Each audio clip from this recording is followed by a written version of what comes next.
வணக்கம் மக்களே. தேமுதிகவிற்கு 10+1 சீட்டு, அதாவது 10 சட்டமன்ற தொகுதி, ஒரு ராஜ்யசபா தொகுதி. அதில் சுதீஷ் மனு தாக்கல் பண்ணிட்டார். இது எல்லாமே உங்களுக்கே தெரியும். பட் இந்த தேர்தலில் சீட் பேரத்தில் ராஜதந்திரி யார், ஸ்டாலினா பிரேமலதா விஜயகாந்தா அப்படின்னு ஒரு மிகப்பெரிய டிபேட்டை இந்த பத்திரிகையாளர்களுக்கு உண்டான அந்த வாட்ஸ்அப் குரூப்பில் போயிட்டுருக்கு. அப்போது மிகப்பெரிய ராஜதந்திரி யார், வெற்றி பெற்றது யார் அப்படின்னு பார்த்தீங்கன்னா பிரேமலதா விஜயகாந்த் தான். ஏன் அப்படின்னு பார்த்தீங்கன்னா 10 சீட்டை பெற்றிருக்கார். அதாவது 5 ஆண்டுகளாக 10 ஆண்டுகளாக கூட்டணியில் இருந்த விடுதலை சிறுத்தைகள் கட்சிக்கு வெறும் 8 தொகுதி. நேற்று வந்த தேமுதிகவிற்கு என்டிஏ அலையன்ஸில் பாஜக கூட்டணியிலிருந்து வந்த தேமுதிகவிற்கு 10+1 அப்படின்னு ஒரு மிகப்பெரிய ஒரு அச்சீவ்மெண்ட் தானே, ஒரு சாதிப்பு தானே. ஸோ அப்போது இதில் ராஜதந்திரி யார், பிரேமலதா விஜயகாந்த் தான் ஆப்வியஸாக. பட் பிரேமலதா விஜயகாந்தால் 10 தொகுதிகளையும் ஜெயிக்க முடியுமா, ஸ்டாலின் போட்ட கணக்கு தப்பு கணக்கு ஆயிடுச்சே அப்படின்னு ஒரு விவாதமும் ஒரு பக்கம் போயிட்டுருக்கு. ஏன் தேமுதிகவிற்கு 10 தொகுதிகளில் போட்டிட்டு வெற்றி பெற அளவுக்கு பலமே இல்லை. அந்த கட்சி தொடர்ந்து சரிவை தான் சந்திச்சிட்டு இருக்கு. கேப்டன் இல்லாத ஒரு கப்பலை போல் தேமுதிக தத்தளித்து கொண்டிருக்கு அப்படின்லாம் மக்கள் பேசிகிட்டு இருக்காங்க. ஸோ இப்பேற்பட்ட சூழ்நிலையில் பிரேமலதா விஜயகாந்தால் 10 தொகுதிகளையும் வெற்றி பெற முடியுமா, ஸ்டாலின் போட்ட கணக்கு சரியான கணக்கா இல்லை தப்பு கணக்கா, அதை பற்றி தான் நம்ம இந்த நிகழ்ச்சியில் பார்க்க போகிறோம். நான் உங்கள் ஜோசப். வாங்க நம்ம இப்போ நிகழ்ச்சிக்குள்ளே போகலாம்.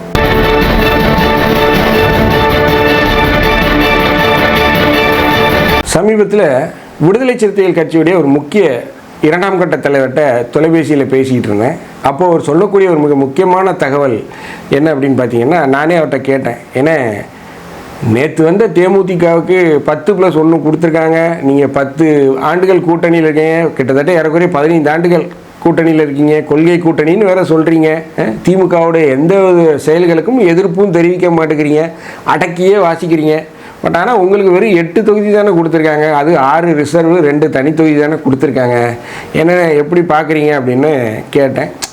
என்ன செய்கிறது ஜோசப், தான் அரசியல் அப்படி தான், தலைவரே ஒரு அதிருப்தியில் தான் இருக்கார், எங்களால் செய்ய முடியல, ஒரு பாஜக எதிர்ப்பு அப்படிங்கிற நிலைப்பாட்டில் தலைவர் பயணம் பண்ணிக்கிட்டு இருக்கார் அப்படின்னு ஒரு மாதிரி சொல்லி சமாளித்தார்னு அப்படின்னு வச்சுக்கலாம். பட் ஆனாலும் உண்மையில் கள நிலவரம் தேமுதிக வெற்றி பெற முடியுமா அப்படிங்கிற ஒரு மிகப்பெரிய ஒரு கேள்வி எல்லார் மத்தியும் எழுதிருக்கு. மிகப்பெரிய அரசியல் கூர்நோக்கர்கள்லாம் சொல்லக்கூடியது என்ன அப்படின்னு பார்த்தீங்கன்னா, தேமுதிகவால் அதிகபட்சம் 3லேருந்து 4 தொகுதிகளுக்கு மேலே ஜெயிக்க முடியாது அப்படின்னு சொல்கிறாங்க. அந்த அளவுக்கு அந்த கட்சிக்கு செல்வாக்கு இல்லை. வெறும் 1% தான் அந்த கட்சிக்கு செல்வாக்கு இருக்குது. அது விஜயகாந்த் அப்படிங்கிற ஒரு கரிஷ்மேட்டிக் லீடர் இருக்கும்போது மிகப்பெரிய அளவில் மக்கள் மத்தியில் எழுச்சி இருந்தது. பட் என்னைக்கு விஜயகாந்த் இல்லாமல் போனாரோ, இறந்து போனாரோ, மரித்து போனாரோ, அதில் இருந்து அந்த கட்சிக்கு அந்த மாஸ் அப்படிங்கிறது இல்லை. பிரேமலதாவை மக்கள் ஏற்றுக்கொள்ள மாட்டார்கள் அப்படின்னு சொல்கிறாங்க. நான் ஒரு அடுத்த ஜெயலலிதாவை போல் செயல்படுவேன் அப்படின்னு அவர் சூளுரைத்தாலும் மக்கள் அவரை ஏற்றுக்கொண்டார்களா அப்படின்னு பார்த்தீங்கன்னா அது ஒரு கேள்விக்குறிதான். அவர் தன்னை நிரூபிக்கணும். ஒரு மிகப்பெரிய ஆளுமை அப்படின்னா அவர் இந்த தொகுதியில் இந்த தேர்தலில் அவர் தன்னை நிரூபிக்கணும், கட்சிக்கு வெற்றி வாய்ப்பை ஏற்படுத்தி தரணும். பட் அந்த அளவுக்கு அவரால் செயல்பட முடியுமா அப்படின்னு பார்த்தீங்கன்னா அது ஒரு மிகப்பெரிய ஒரு கேள்வி தான். ஏன்னா ஒரு கட்சி தலைவர் அப்படின்னா பேசுகிறது மட்டும் இல்லை, அந்த ராஜதந்திர நடவடிக்கைகள், தொகுதியை பெற்றுட்டார், அதில் ஒரு மிகப்பெரிய ராஜதந்திரி நல்ல ஒரு விஷயம் தான் பண்ணியிருக்காரு நான் சொல்லுவேன். அதில் நான் மிகப்பெரிய அளவில் பாராட்டுவேன். 10 தொகுதியை பெற்றிருக்கார், மிகப்பெரிய ஒரு அச்சீவ்மெண்ட். பட் ஆனால் அந்த 10 தொகுதிகளையும் ஜெயிக்கணுமே. ஏன்னா இந்த 10 தொகுதியில் வாங்கிட்டு நாளைக்கு ஜெயிக்காமல் விட்டுட்டீங்க அப்படின்னா, 2 தொகுதிகளை ஜெயிக்கிட்டீங்கன்னா அடுத்து மதிமுகவுக்கு ஏற்பட்ட நிலைமை தான் பிரேமலதாவிற்கும். அடுத்து என்ன சொல்லுவோம், திமுக உதயசூரியனில் நின்று போட்டிடுங்க அப்படின்னு சொல்லுவாங்க.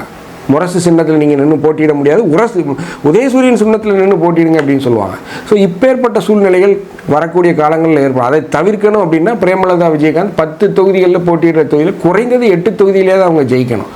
அதுக்கு கீழே அவங்க தோத்தாங்க அப்படின்னா, 5க்கு கீழ் 3, 4 அப்படின்னு அவங்க போனாங்க அப்படின்னா மிகப்பெரிய அளவில் அவங்களுக்கு ஒரு சிக்கலை ஏற்படுத்தும் அப்படின்னு தான் செய்யும். பட் ஆனால் கல யதார்த்தம் அவங்க வெற்றி பெறுவாங்களா, 10 தொகுதியிலுமே வெற்றி பெறுவாங்களா அப்படின்னு பார்த்தீங்கன்னா ஒரு கேள்விக்குறி தான். ஏன் அப்படின்னு பார்த்தீங்கன்னா விருத்தாச்சலத்தை பிரேமலதா விஜயகாந்த் அவர்கள் போட்டிடுறாங்க. அடுத்து அவருடைய மகன் விஜய பிரபாகரன் அவர் விருதுநகர் தொகுதியில் போட்டிடுறார். விஜய பிரபாகரன் விருதுநகர் தொகுதியில் நமக்கு வரக்கூடிய தகவல் என்ன சொல்றாங்க, மிகப்பெரிய அளவில் அவர் வெற்றி பெறுவார் அப்படின்னு சொல்கிறாங்க. ஏன்னா கடந்த முறை எம்பி தேர்தலில் மாணிக்கம் தாகூருக்கும் அவருக்கும் இடையிலான அந்த வாக்கு வித்தியாசங்கள் கிட்டத்தட்ட 5000 வாக்குகள் தான் வித்தியாசம். மிகப்பெரிய அளவில் ஒரு வித்தியாசம் அப்படிங்கிறது இல்லை. மிக சொற்ப தொகுதிகளில் தான் அவர் அந்த எம்பி பதவியை இழந்தார். ஸோ மிகப்பெரிய அளவில் அவர் மீண்டும் அங்கு வெற்றி பெறணும் அப்படிங்கிற ஒரு வேகத்தில் ஒரு வேட்கையில் இருக்கார் அப்படின்னு சொல்கிறாங்க. ஸோ இதையெல்லாம் நம்ம கணக்கு பார்க்கும்போது விஜய பிரபாகரன் விருதுநகரில் 100க்கு 100% வெற்றி பெற வாய்ப்பு இருக்குது. மிகப்பெரிய அளவில் வெற்றி பெறுவார் அப்படின்னு சொல்கிறாங்க. மேலும் வரக்கூடிய காலங்களில் தாவேக்காவுடைய அணுகுமுறை எப்படி இருக்குது, தேமுதிகவுடைய அணுகுமுறை அங்கே எப்படி இருக்குது, இதெல்லாம் நம்ம பார்க்கும்போது சில பல மாற்றங்கள் ஏற்படலாம். ஏன்னா அரசியலில் மாற்றம் ஒன்றே மாறாததுன்னு சொல்லுவாங்க இல்லையா, அதே தான். அது அரசியலும் அதற்கு விதிவிலக்கல்ல.